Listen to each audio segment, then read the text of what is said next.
అయితే under-19 world cup విజయంతో మంచి పేరు. Telangana యువతిగా మార్మోగిన గొంగడి Trisha.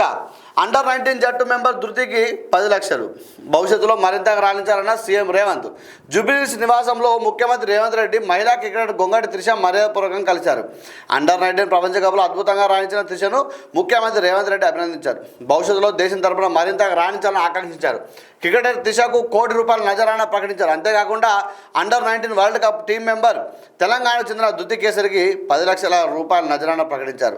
Under-19 world cup team head coach Noushin, trainer షాల్నికి 10 లక్షల చొప్పున నజరానా ఇచ్చారు. ఈ కార్యక్రమంలో మంత్రి పొంగులేటి శ్రీనివాసరెడ్డి వీళ్ళందరూ కూడా ఉన్నారు. మొన్న ఏవైతే క్రికెటర్ త్రిష ఉన్నారో తెలంగాణ సంబంధించిన అమ్మాయి, భద్రాద్రి కొత్తగూడెం అమ్మాయి తెలంగాణ రాష్ట్రం నుంచి ప్రాతినిధ్యం వహించడం జరిగింది. అంటే అక్కడ ఆడడం జరిగింది. అక్కడ పూర్తిగా కూడా వన్ మ్యాన్ షో లాగా అమ్మాయి అద్భుతంగా